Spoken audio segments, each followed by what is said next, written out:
Hi, good evening. How are you doing today?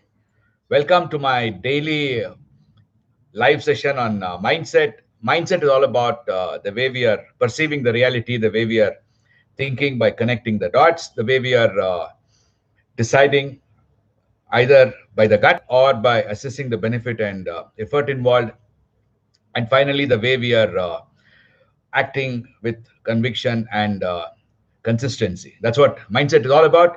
And my theme on a daily basis has been to talk about mindset. And today, I would initially, for a very short time, address about sales, which is the topic for the day, the sharpening topic for the day, and then spend some time on a very interesting emotional experience that I had today. And that would be the agenda for today. So let me start with sales. Before that, let me ask you if you have done the simple baby step exercise of talking to your neighbors, friends, relatives, or colleagues on their perceptions of people to people interactions and what you believe their perceptions would be, and find the commonalities and the differences to start a common collective dialogue. And that's something which is the first baby step to really understanding mindset. And when it comes to mindset, we are talking about something which drives our behavior, something which drives the way we are perceiving, thinking, deciding, and acting, which is based on our past experiences, past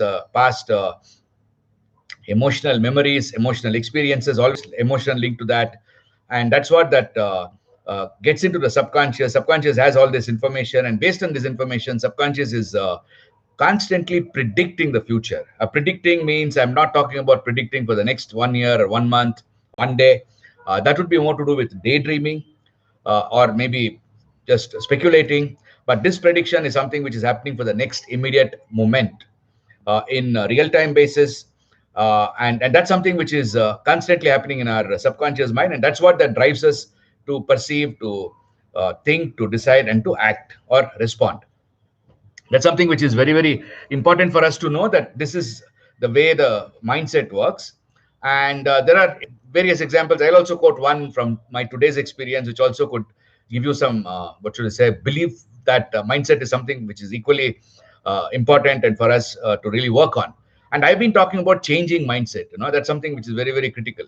So let me talk about something which I did last week, and for the sales aspect of it. And before I do that, let me first explain what I did last week on Saturday, which was the Ganesh Chaturthi.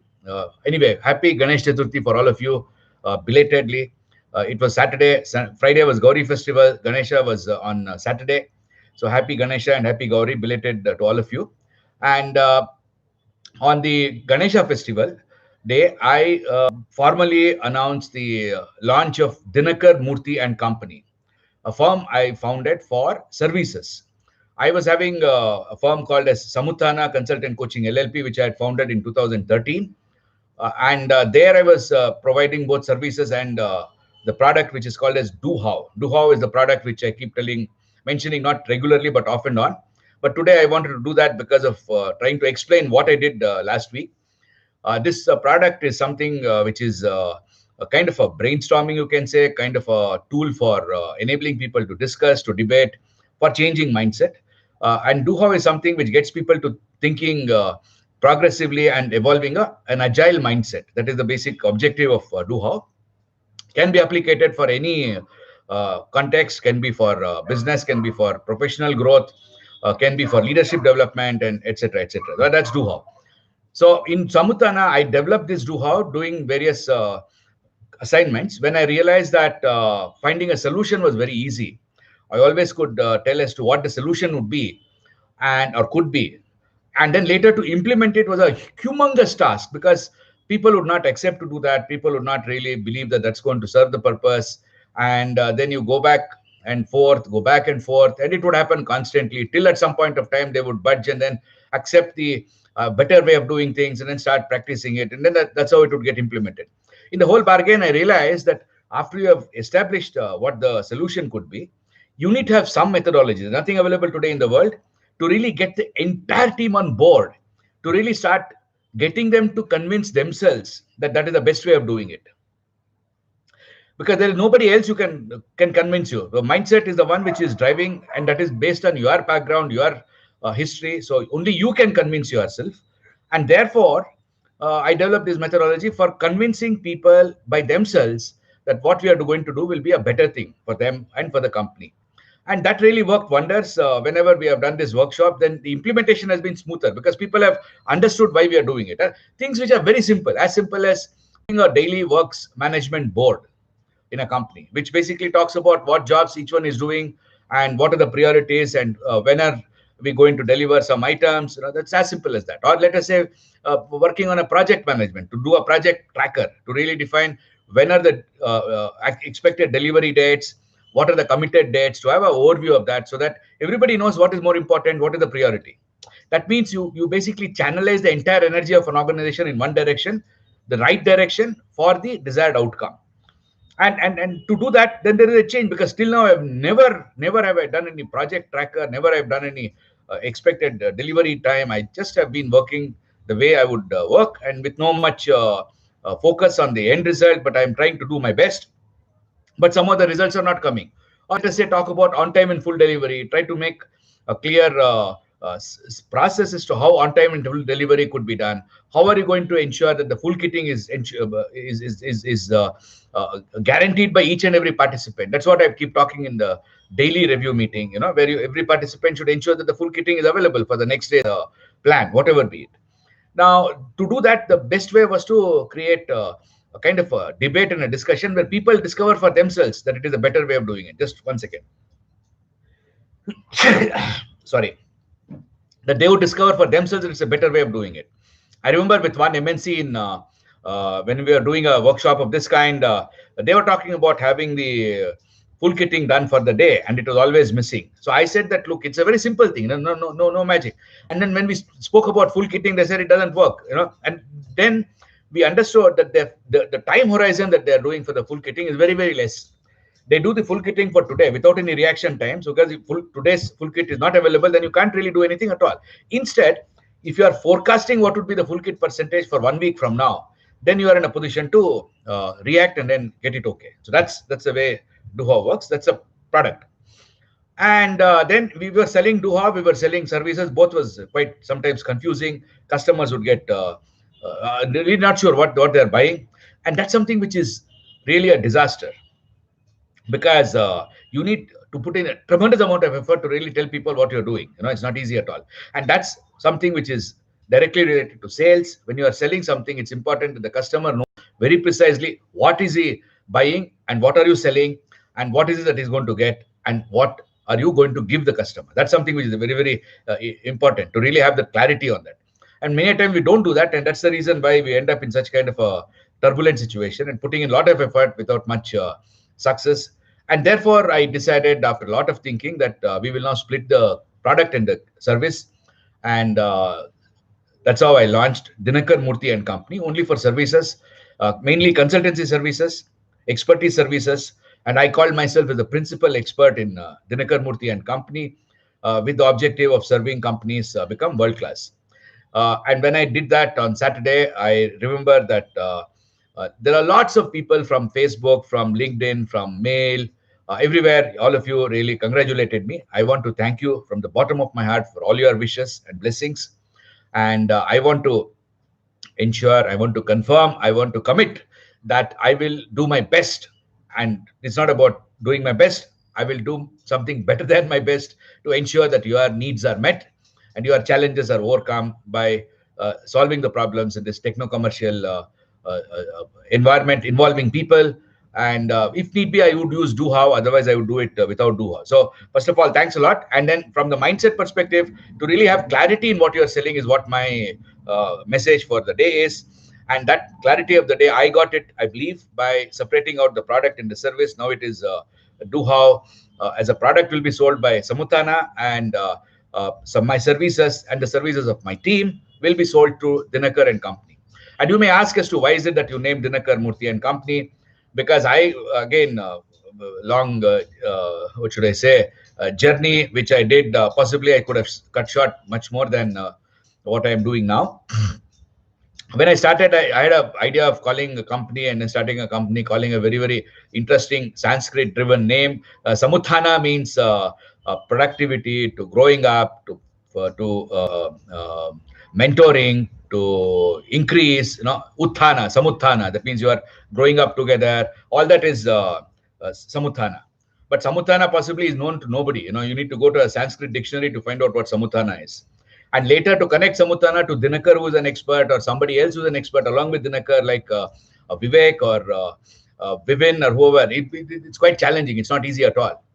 Therefore, I said the most important thing in the case of a consultancy is to have the name of the guy who's the brain behind that, who's the expert, whose ideas, whose experiences, whose wisdom is going into the consultancy activity, and that's Dinakar.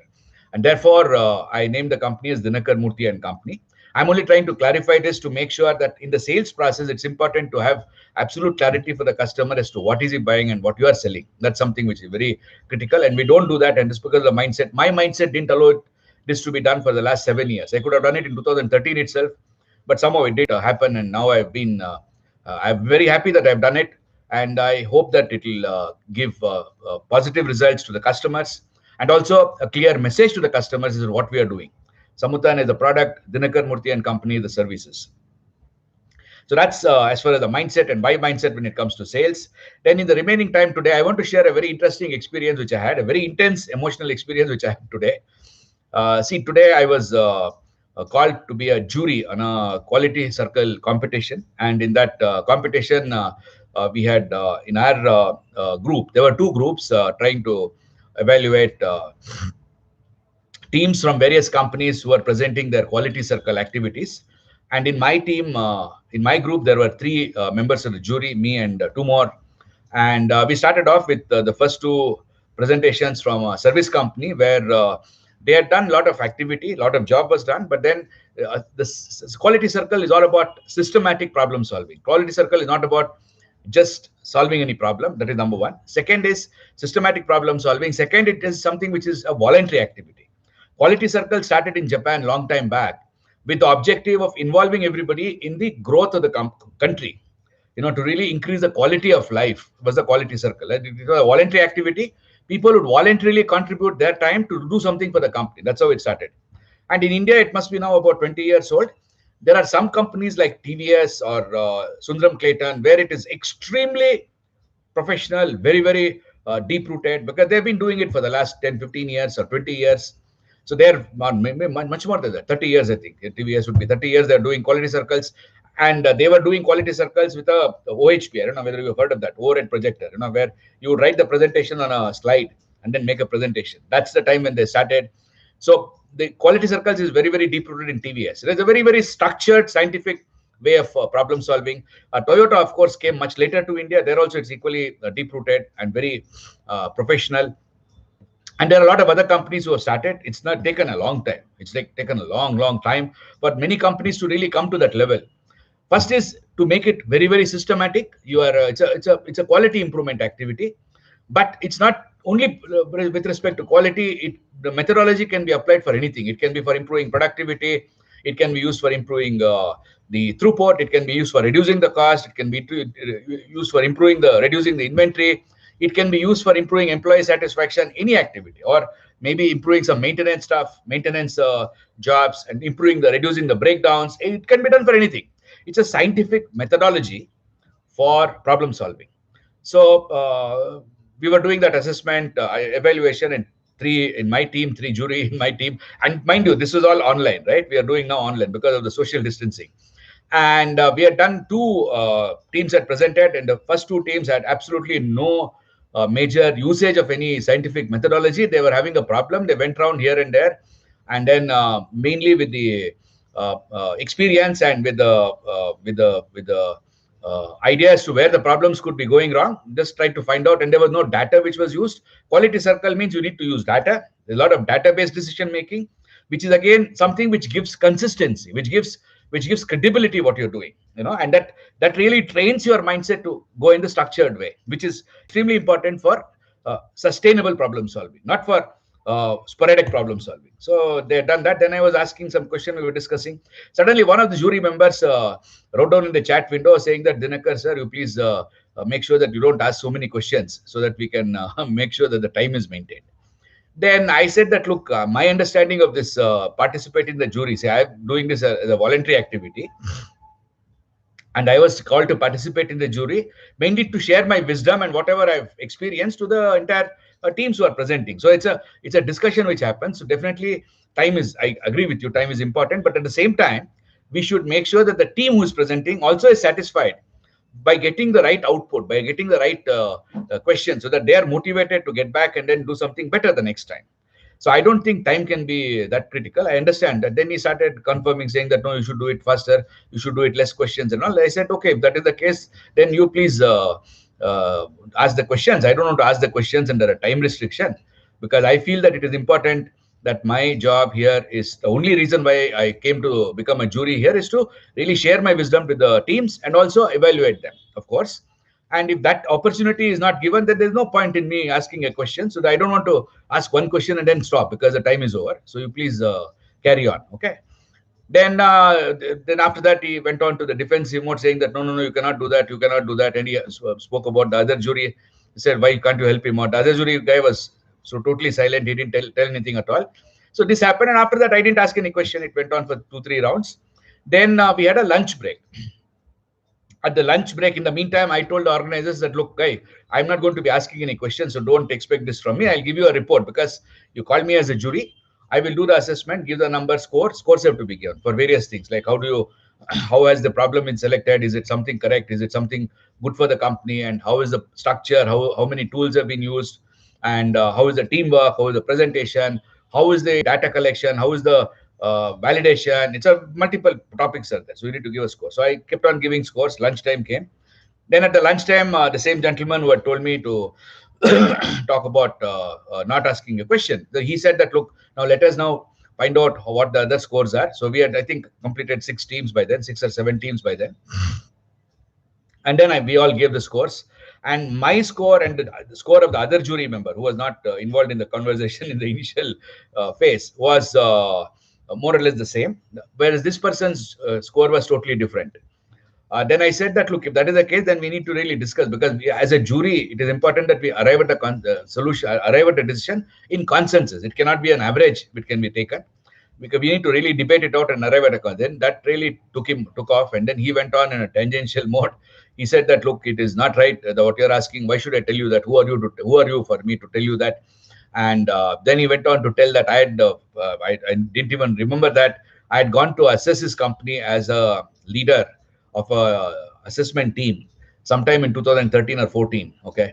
And at that time, I believe he said that I gave less scores to that company. I gave the scores the way the company had done. Whatever they showed, they got the scores.